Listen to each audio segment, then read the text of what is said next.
Gentlemen, have you ever heard that you need to have the right pickup line, or in the moment with a woman and she gets mad at you, you'd better say the right thing or else the whole relationship is toast? And yet you're not really the wordsmith you'd like to be. You don't feel like you've kissed the Blarney Stone or anything. Well, have I got a guest for you? My guest today is named Rob Thomas, and he is the author of a book called Wordless Connection. And what you're going to have, well, what the veil that's going to be lifted for you today is all about is how to connect with women with something other than your words, which is going to be like a godsend to a lot of you guys. Right. Very important stuff, fun stuff. And I want you to stay tuned for this podcast because it just might change your life, which I know is so many words, but hopefully you connect wordlessly with what we have to say and your life will be better for it. Before we dive right in, I want to remind you that the website is mountaintoppodcast.com. And if you're not on the Mountaintop Summit just yet, gentlemen, we would love to have you join our crew of guys who are getting better with women and having a good time as we do it. I'm at Scott McKay just about everywhere online and social media, at SCOT MCKAY, YouTube, X, all those places. The only place I'm really someone different, even though I'm still myself, obviously, because we preach a lot of authenticity around here, is on Instagram, where I'm at Real Scott McKay. So with all that taken care of, I'd like to welcome to you Rob Thomas, who comes to us from Phoenix, Arizona. And he is the author of a book with a terrific, easy to remember name, Wordless Connection. So on that note, I'm going to stop talking and I'm going to introduce to you Rob. Rob, welcome to the show, man. Hey, thank you. I enjoyed your comment about the real Scott McKay. I get a lot of people ask me if I'm a singer, and Yes. I'm a little older than Matchbox 20. That's right. And so Yeah. I say I am the Rob Thomas. So anyway, I relate to the real Scott McKay. So Yeah, I always preferred Hot Wheels and corgis to Matchboxes anyway when I was a kid. I like that. Yes, so I'm already a fan. There you go. Thank But you. yeah, I did indeed think of Rob Thomas. But that's not a very Googleable name, is it? I mean, if someone's trying to hunt you down and get dirt on you, they're probably a lot more likely to get dirt on someone else named Rob Thomas than you. Yeah, actually, one of the things I found is that when I go to a gym or the dry cleaners or somewhere, they say there's lots of Rob Thomases, but in my daily life, I really don't run into any. So on the one hand, it seems a little unique, but there's lots of them out there. So, And of course, anybody who's a Monty Python fan knows you're much better off being named Rob Thomas than John Thomas. that is true. Yeah, very good. All right. So talk to me about what inspired you to write a book called Wordless Connection, because your day job is a little different than like being a shrink or something like that, which is great. But obviously, this is something that's top of mind for you. So tell me about how you arrived at this destination, Rob. Well, I had been married for a long time, and It anybody sounds who's past tense. no, I'm still married, still married. Okay. No, but I'm talking about when this moment arrived where this kind of concept came to me. I had been doing, I've been doing a lot of work. My wife and I had had some good things and maybe not so good things in our relationship. And I was finding that I wanted to enhance our relationship. And we'd been working on some things, read some books, we'd even gone to some counseling. And as we went through that, it was always targeted on saying the right thing. You had to listen, then you had to respond. And then I always found that I was trying to say the right word at the right moment. And this is something that I don't know if it's for all men, but I often think men, when they're particularly trying to talk to their partner, there is just maybe a gap of an understanding, at least it was for me. And so I found I wasn't saying the right thing. And I really was trying to find out, what could I do differently? Because what we were doing wasn't working, and I wanted to draw closer to my wife. One of the things that I do in my work when I am working with a large organization is that I have a certain pattern that I work with large organizations on as we're engaging them on a particular activity. And as I'm going through that, there are times that as much as I'm using something that's very proven, has worked very well, there are times that it's not working and for different reasons. And I may not know exactly why. And so what I've done in my day job is that I will look to change the conversation. And often there are times I'll just do the opposite of what I'm doing. So if I'm meeting with the team every single day, I will then make it more random, or I'll do something like that. So I started thinking about this with my wife, and I began thinking about this idea of, instead of trying to find the right words, which was not, uh, my, my perfect moment, I thought, what could I do that would be no words? And I started thinking more about that. And I started doing some research. I had come across some wordless activities early in my research and my career. And so I started working on some of those. And so it was really a kind of a decision point with my relationship, and wanting to try and something and do the opposite of what I'd been doing. So that's kind of how it originally started. It's interesting. It seems like spousal communication can end up just being a big cloud of euphemisms. I'm walking on eggshells, making sure I say the right thing. I don't want to tell her she looks fat in those jeans, for example, or something like that. Or, honey, you look like you're 22 still, even though we just had our 50th anniversary. It's a race to the bottom in terms of not saying the wrong thing for a lot of men. And I think a lot of women go through their relationship trying not to piss off their husbands because he's Right. irritable or his T levels are low or something like that. And yet, I'm sure you've been on interviews before, had people talk to you casually about your book. And I'm almost sure that they completely misstate the title of your book as Wordless Communication, when that's not the name of the book, right? We think of communication as having to involve words. So that's Right. why we make that, we bridge that gap in our mind about what our book's about by assuming that you're talking about communication, but you're talking about creating a connection, Right. not just having a conversation without words. Am I right? That's correct. And the focus as you get into the book starts kind of building on this idea that not only do we want to connect, but we have some natural things that are just part of each and every one of us that really makes that connection not only be able to happen spontaneously, but we all kind of walk into the situation being much more experts about it than we think. And some of the things that I talk about in the book, in fact, the book kind of talks about 5 experiments that people can kind of engage in and try on their own with their partner. But all of them deal with doing activities that they don't need to ask permission. They don't need to invite their partner to do anything. They just go ahead and do. And one of the things, for example, that I talk about in the book is something called a 5-second hug. And often when people are in long-term relationships, one of the things that I've noticed as I've talked to a lot of people is that they stop really doing a lot of romantic things or really engaging with their partner like they did when they first started dating. And so if they do hug, it's for 2 or 3 seconds, or it's a side hug, which also is not very connecting. Yes. And if a kiss is involved at that, it could be a half-second kiss or a peck or something like that. And Or I'm off to work in the morning, kiss, kiss.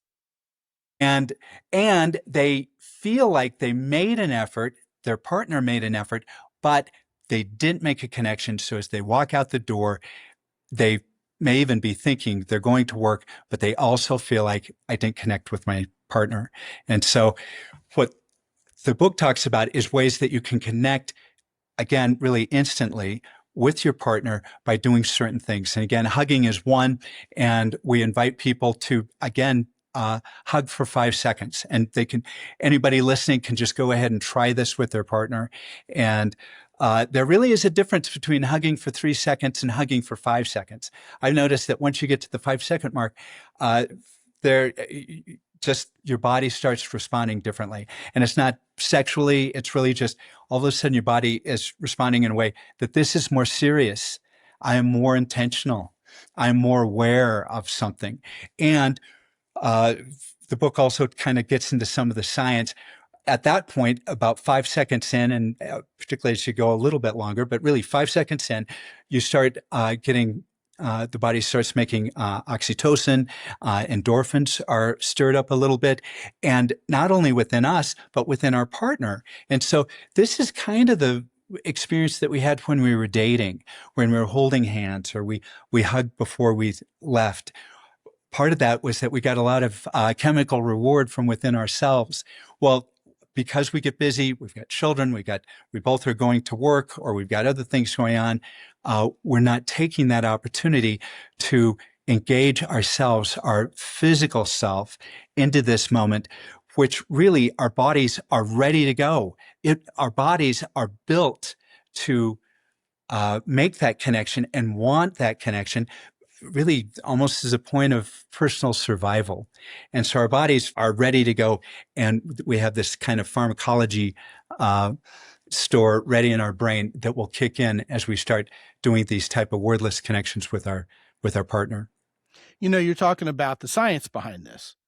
And what you're talking about makes perfect sense to me, and in fact is rather profound, because you can relate what you're talking about in terms of hugging to eye contact, can't you? We're talking about Yes. connection here. If I see someone at the grocery store, a woman, and I look at her and she smiles at me and I smile back, well, then, you know, that was pretty normal. If we lock eyes for a minute or two, or a minute, we're getting way ahead of ourselves, aren't we? A Right. mere second or two, it's noticeable, isn't it? It But if is. that eye contact becomes 5 seconds, we're having a moment there. There's intimacy in that 5 second moment. It's like if you lock eyes with someone and hold it, they say, you know, colloquially, that you either want to fight them or fuck them, is what they say. You know, whoever it is. And that really just coincides very well with the fact that if I hug you, and you know, it's kind of like one of those Robert Evans Hollywood producer, "Oh, I love you, babe," kind of hugs, and then you're off. You know, the back Right. pat that Right. shows insecurity with the hug every time. By the way, Right. that's what that body Sure. language is. If you're being Sure. pat on the back while you're hugged, that's I feel uncomfortable with this, and I want it over with. Right. Almost usually, unless there's someone who has a habit of that. But uh, ultimately, the longer the hug, the more meaningful it is. And Right. so if you get into this habit with your spouse of just having the passing kiss, you know, we're off for work, you know, I'll give me a quick hug, then it has become a formality. It's become just a habit. It's become something that we go through the motions with instead of something meaningful. But if you hold someone for those 5 seconds, then all of a sudden you're reminding each other of that connection, and it's more romantic, isn't it? I mean, this may sound a little dark, but people I care about, when I bid farewell to them, I treat it as if what if I never see them again? Oh, What if yeah. what if there's a tragedy? And I know that sounds dark, but I don't want it to have been that casual ever. And it's kind of a wake up call in your relationship, even with your wife, to say, hey, look, this person in my life matters. I'm going to treat every minute with them as if it matters. And when we had something that symbolizes intimacy, I don't want it just to be a symbol. I want it to have meaning. On the idea of being wordless, it's often been said that if you want to gauge the right thing to do in a relationship, or where you stand with a woman, even whether you've known her for 10 seconds or known her for about 5 seconds, right? Or you've known her for 10 years, watch how she acts, not listen to what she says. So in a way, the connection you're truly creating with her has more to do with the nonverbal than the verbal anyway. Would you agree with Sure. that? I would. And although I don't really get into this in the book, but I've seen and read about as you're talking to a woman, what they do with their hair or how they touch their ear or the different things they do with their hands are all very, they're kind of tells saying that they're interested. And so I think things like that are very valuable. And the thing that is interesting about wordless connection is not that it is not just something that you do and then you talk. The New York Times did some research that was very interesting, where they had 32 questions where you got to know somebody. And then at the end of the 32 questions, you then spent 4 minutes just staring into each other's eyes. And the thing that was That's an so, eternity. well, it was. And not only that, this was done, they did this with total strangers. And a good number of them wound up not only having a relationship after this 4 minutes, but they wound up getting married. There's a reference in the book about that, but it highlights that on its own, even without words, what we do physically, and again, I thought your comment about watching the woman and what she's doing can be very telling and very valuable. And they're being open, in some ways vulnerable at that moment, trying to engage with you as well. So I think that that's very helpful. I think you can extend that out to their whole mindset too, in many ways.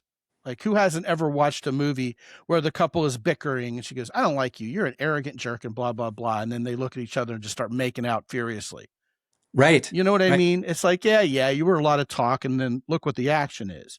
Or, "I can't stand you and you're a real jerk," and blah, blah, blah. But then she just wants to be around all the time and she's not going anywhere and stuff like that. I mean, that's a very visceral, plain spoken example, but there are a lot of subtleties that can come with that.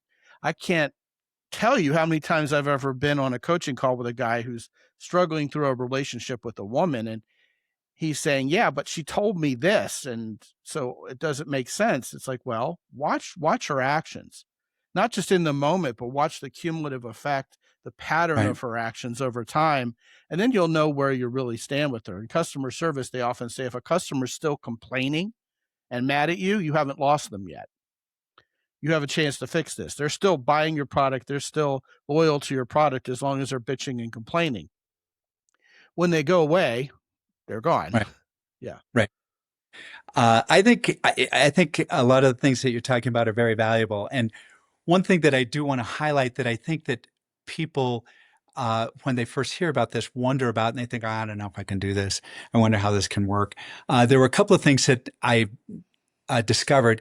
In addition to my own experience, I did some national research, and we engaged people and asked them to do this in their own personal relationships, and then keep journals. And then they shared those journals with me, and I've got a lot of those comments and some of those findings in the book. One of the things that was interesting is that, first of all, they go in, and I told them, don't tell your partner you're doing anything. Just go ahead and try it. This way, there's no risk. Feel like it's not going well. Well, so what? You just can go on with your day. We live in kind of a world where people feel like they need permission before they do anything, particularly something, in their relationship. So Well, hold on a second. That's important because there's this huge push towards enthusiastic consent. We have a guy who comes on this show, and he firmly believes you should say to a woman, "Is it okay that I kiss you? Can I kiss you?" When, that never happens in the movies. They just fall into passion. I don't know. I straddle the fence till I get splinters in my crotch, as I heard someone coin the other day about that one. But go ahead. I just wanted to acknowledge the gravitas of what you're saying there. I think Yeah. that that's a good point. And a lot of what's in the book really is focusing on uh, people who are in established relationships where they've lost that the energy, or they've lost, Yeah. kind of, they maybe had earlier. I think that there can be value and a place for getting permission, but I think once you get permission, you can just build a relationship from there. One of the things, the people who engaged in the beginning with the first thing that they did, I gave them the 5 experiments, and they chose which one they wanted. And again, a lot of them would choose hugging. They would go in and hug, and often their partner, once it got to 5 seconds, they recognized this was different. So they often wanted, some of them say, "What's up? What do you want?" You know, they were trying to guess, because this was out of the normal, and it got a response from their partner, and their partner is all of a sudden, you know, antenna up, something's up, what's going on? And and in the experiment, I said, just tell them, look, I'm just trying something. I wanted to let you know that I care. And that's it. So no exposing there's an experiment or anything. And sometimes it led into some humorous conversation, some led into other things. Sometimes they just separated and went off to work. But one of the other things that came out that was so interesting is that after they were doing for a period of time over several days, trying different experiments, keeping journals. Anyway, one of the things that we got back from them a number of times is that they did this, and then maybe a day or two later, their partner began mirroring the experiment back without even knowing there was an experiment. So all of a sudden, say a wife hugged their husband, the husband later would then come back and give an extended hug, or vice versa. And so really, this is something that is a natural experience that we desire, that we want, we seek. This is part of the reason we want relationships, is to have that kind of connection. And so we don't need a lot of encouragement.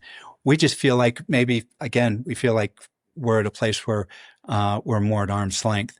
And so this type of experience helps kind of get us reacquainted to perhaps where we were when we first started dating. You know, if you stop doing what you've always done, it's a pattern interrupt. And if Yes. you're consistent with the new pattern, then it gets adopted. That's how habits are changed. So what you're talking about makes lots of sense. I remember one time I was speaking at a conference, and one of the women speaking I was sharing the stage with was a sex expert. And I believe I've talked about this on the show, but I didn't talk about it with you. But it struck me, you know, very, very much how powerful the exercise was. So much that I was a married man and I sort of got trapped into it. You know, she asked for people who were very confident in their sexuality to come to the front, and I dutifully obliged. Help us sister out here. You know, she's speaking to a crowd. And I want to be part of a good crowd, not a tough crowd. Go team. And she paired us off, male, female. And it was, you know, as heterocentrist as that sounds, it was a bunch of guys trying to get better with women, and there were relatively few women there. And kudos to the women who did show up, because it was kind of a Sure. sausage fest. And she paired us up with women, and she paired me up with a particularly cute one, one who's actually my type. And I said, "All right, now what?" And she goes, "You're gonna not say a word to each other. The rules are you can't say a word to each other. You're gonna look at each other in the eyes, and you're going to communicate with each other how much you want to have sex with each other just with your eyes." Oh, wow. Great. So this chick was teaching eye sex. Women were hyperventilating. Like they were like shaking their hands going, "Oh God." And they were going back like, you know, with the hands, like, "I can't even," or like, "This is a little too much." Or they would just start just laughing and giggles. And I mean, and, you know, people were just like whispering, "Oh my God, this is so hot," you know, and you weren't supposed to talk, but it became really heavy and powerful. And I mean, you know, to my own credit, I bowed out before this got to be something I would be sorry about. But this also happened in Scandinavia. So the next exercise was she brought a chick in front of all these guys and had her get naked in front of everybody. And we were supposed to be in touch with our feelings about having this girl get naked in front of us. I was like, well, It's about fun. that, this has got to be Yeah. Scandinavia. But all of this is wordless, isn't it? It You know, and is. it's interesting, and I don't know how visceral you want to get here, but this is a show for guys who are better men getting better with women, and a big part of that experience is how you treat a woman in the bedroom and how you take care of her in the Yes. bedroom. A lot of guys, as soon as they get into the bedroom, they indeed shut up. They don't want her to talk. They don't want to whisper anything in her ear. They Sure. don't want to communicate. They just want to get down and dirty. How do you reconcile that? Because I'm sure you wouldn't advocate men shutting up and just turning this into a porn scene, but there are No. communications you can have with a woman that are not, you know, there's a gray area there, right? You know, you can communicate with a woman with your eyes, with your touch, with your Sure. breath. You know, the Hawaiians have that all figured out. They have a word for it. And Sure. yeah, you sound like you're ready to talk about it. So you know what I'm talking about. Get after it. Tell me what you think. A couple of things first that I wanted to highlight. We come ready when we come into this life. We come with kind of a library of knowledge about communicating wordlessly. Everyone on the planet knows what a smile is. Everybody on the planet, regardless of their culture, how much money they have, they know what a hug means. And either with their partner or with their mother or whoever, we all have this common understanding, and we do not need that translated. And so there's lots of things about how we exist that really is ready to communicate. And it's actually the words that sometimes get in the way or are so distracting, we don't notice the messages that are really being said wordlessly. And so I wanted to just kind of establish that we've got a lot going for us, and we're already kind of in a way expert at this because we've had millennia of time to evolve this communication, this library of knowledge that we just can walk down the street and engage. So I think it's helpful to kind of keep that in mind with what I'm about to say. So I do think, believe me, I think talking is very valuable. It's ways that we say, we celebrate things or say, I love you. All that is very important. Well, this would be a terrible podcast otherwise. It would be. And see, that's my point. And it can be fun. It's hard to tell a joke without, saying something. Anyway, but in this case, in one of the experiments, it does talk about a massage. Now, in this case, the massage is non-sexual, but again, the journals that I got, often the non-sexual turns into something more sexual as the people engage and connect. But one of the things that we talk about there is that there are some things in the book, and I advise people to get the book so you can kind of look at this, get better acquainted with it. But as you work to connect with your partner so that they're feeling that too, one thing that happens is that, and again, I kind of talked about my own experience in the book, is that one of the first experiments I tried with my wife was a massage, and I went in. She was already in bed, and I got into bed with her, and I had given her massages before that were non-sexual. But one of the things that I had found out is that as you begin to touch, and again, when I would give a massage, in this case, I would give where it's kind of a firm hand, and I would move slowly. And as you move slowly and begin to massage her back, in this case for me, one of the things, again, that our bodies are so amazing, our bodies, as soon as we touch anyone else, our cells open up and want to connect. And when we touch our partner, their cells turn on and they also want to connect. So their cells are wanting to join that moment.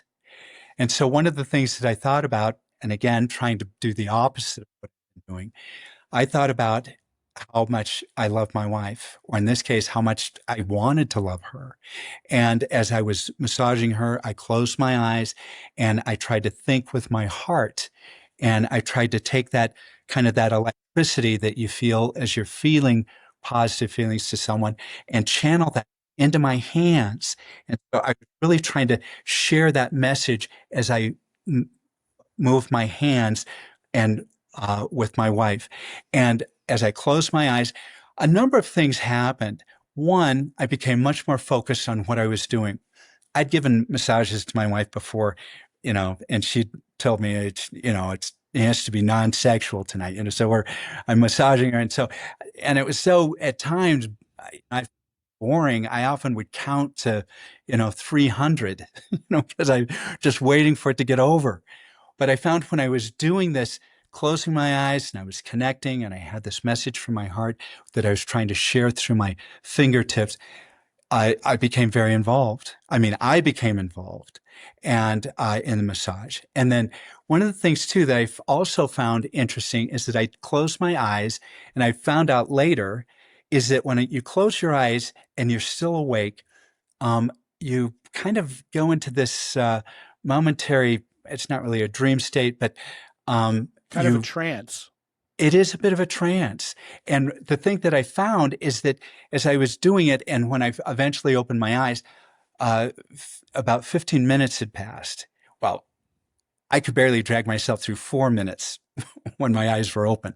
And so I was really surprised at that. And then when I finished, my wife turned to me and she said, that was probably one of the best back massages you've ever given me.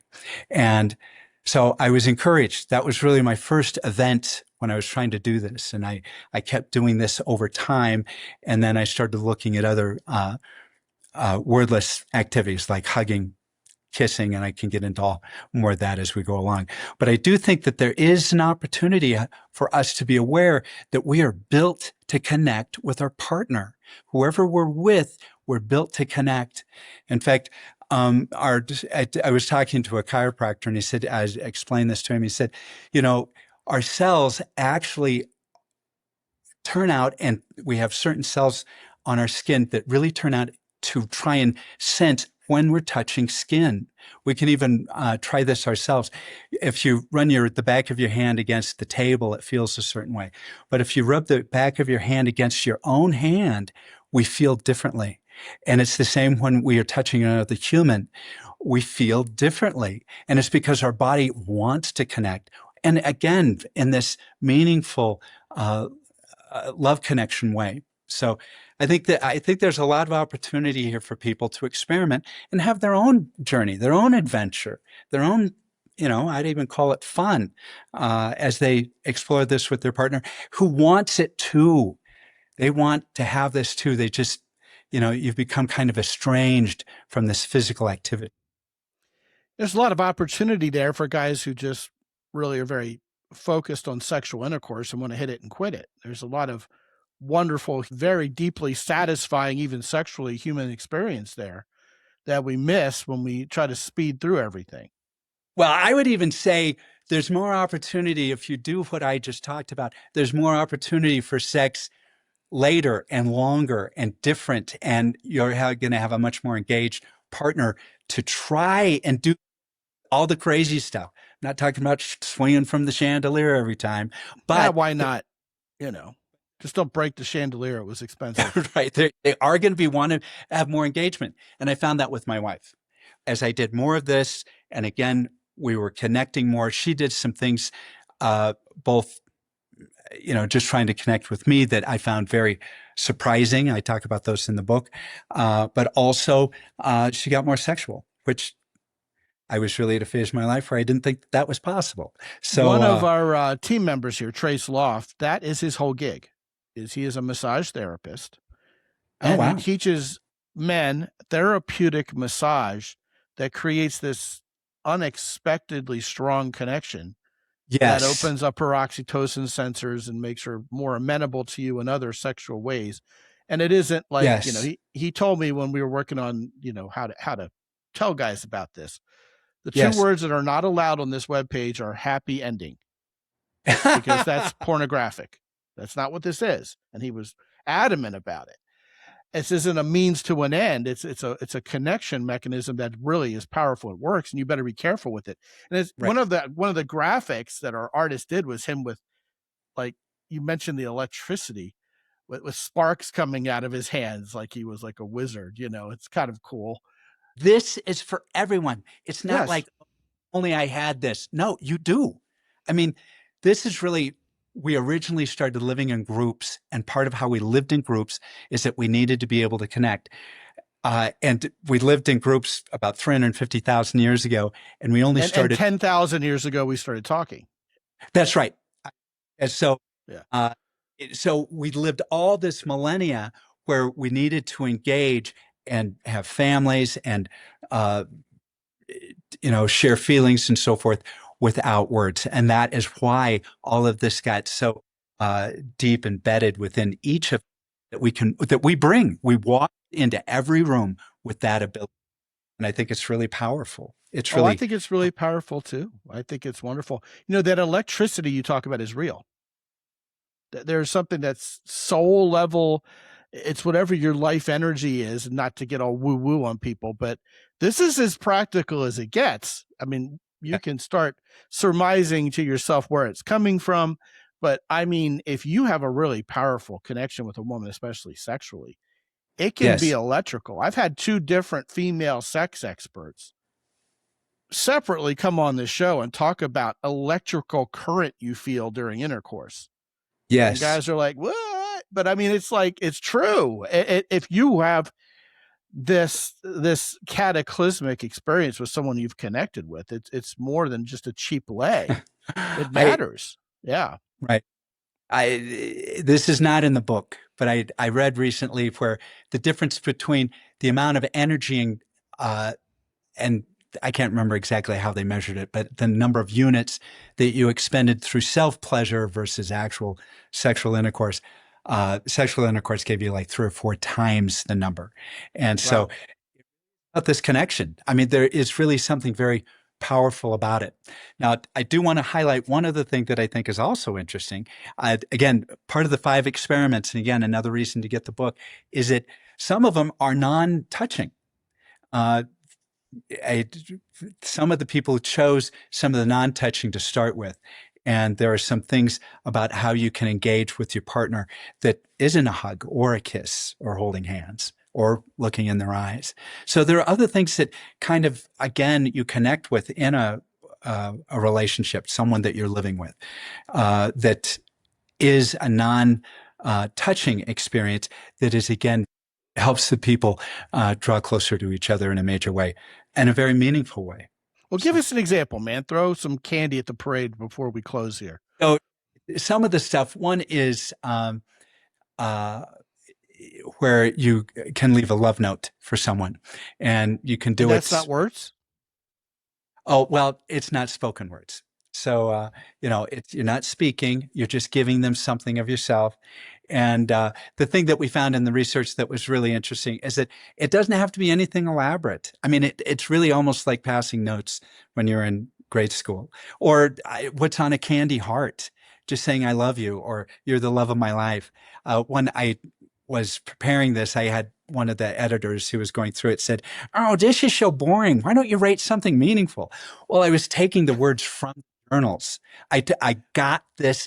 This is what the humans who are trying to impress their partner wrote on a note. And I got some real fun ones. One guy put notes kind of all over the house, and his partner then found them, but then wound up leaving them so that they could be rediscovered. And I thought that was really charming. Um, Something else that I get into in the book is something that's called spontaneous act of care. Often, and men get themselves into so much trouble. At least this man has gotten himself into so much trouble, where you go and ask your partner, "Can I help you this way?" Well, they don't want to give you permission, and they don't want to. By you doing that, you then make them your manager, and they're already harried. They don't want another task, and what really matters is that you do something that you kind of just guess at, and you do it spontaneously without permission, and it can be so surprising. And it they say, "I didn't know you could do that." You know, what's I interesting about that is our society, especially we as men, have been trained, conditioned to believe that we're bothering somebody by interfering at all in any way yes, ever. To the point where if yes, someone's getting murdered on the subway, people are like, well, I don't want to get sued, or this right. person probably is okay without my help. They'll just tell me to go away. Just today, just today, my wife and I had to go run an errand, and two things happened rapid fire. We were waiting our turn, and they had 5 people in 4 seats. So we're playing musical chairs without the music. And a lady walked in while I had gone out and talked to one of these guys listening. You know, one of my customers called me with a coaching call. And part of my coaching plan is you can pick up the phone and call me when you have something tactical that comes up. And I took the call. When I came back, a lady walked in front of me, and I just casually walked off, and I waited for her to select whether she was going to sit down or not. So I gave her the seat. And I didn't tell her anything. I just did that. And about a minute or two later, um, a lady who must have been in her 90s, a dear, sweet old lady, the very stereotype of a little old lady, comes in with a walker. And I just instinctively went over. She had someone helping her, and I opened the other door so she'd have a wider berth. And when she looked at me, I gave her a warm smile. She said, "Thank you." And I said, "Well, you're welcome." And she took her place sitting down.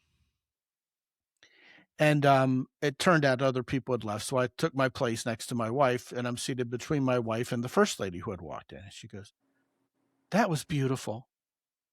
And I just looked at her like, "What in particular?" Wordlessly. She goes, "You opened the door for that lady." I said, "Well, I think most guys would." And she goes, No. Most people wouldn't have even noticed. But thank you for that. I think most men have lost that." And I said, "Well, hey." She goes, "It's a compliment." And that's when, the coach in me kicked in, and I just said, "Thank you."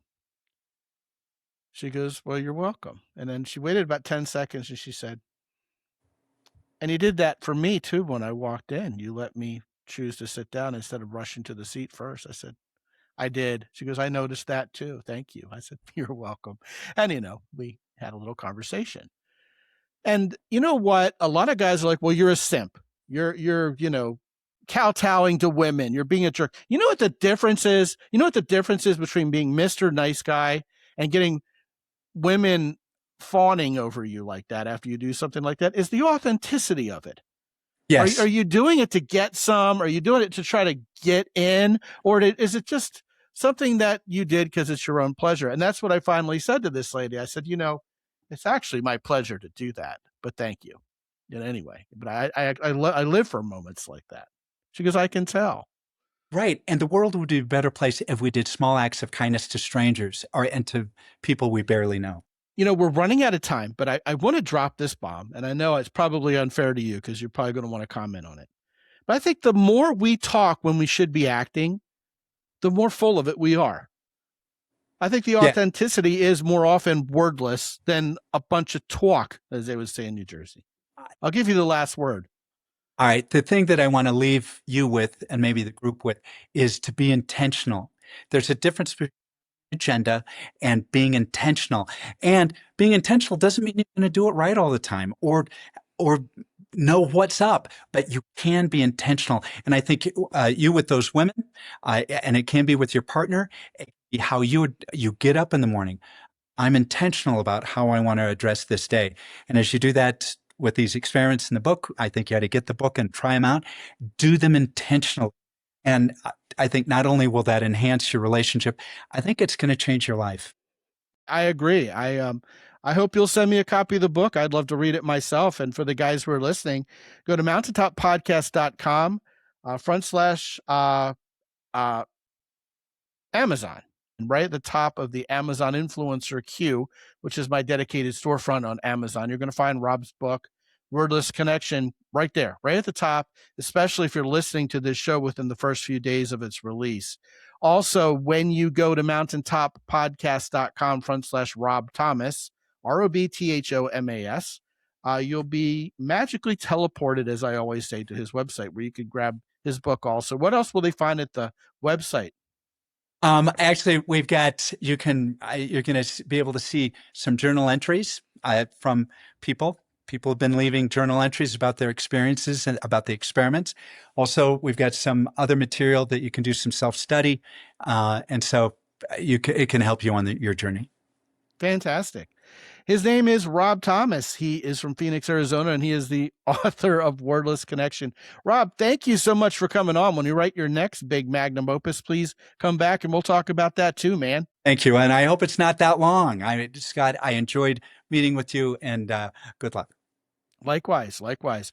Gentlemen, you'll enjoy meeting up with our three longtime sponsors, Jocko Willink's company, Origin in Maine, the Keyport, and also the guys at Hero Soap. If you partake of anything from any of those three sponsors, please use the coupon code MOUNTAIN10. And also, guys, some of you have tried Vominos out, some of you have not. It is the AI app that only uses X and Y communications content. So, no weird subreddits or Cosmo magazine weirdness in there at all. You can talk to the app. You can talk to Vomnos just the way you would talk to me, and I'll answer in my own words from the app. People are pretty amazed by it. It won't break the bank. In fact, I'll let you try it for 7 days free and see what you think. So, you decide before you buy. You can get your hands, I guess, figuratively and wordlessly. You can get your hands on Vominos at mountaintoppodcast.com as well. And if you haven't talked to me on the phone or Zoom for 25 or 30 minutes yet, I want to hear from you as well. Sign up there. All of that is there for you and more at mountaintoppodcast.com. And until I talk to you again real soon, this is Scott McKay from X and Y Communications in San Antonio, Texas. Be good out there.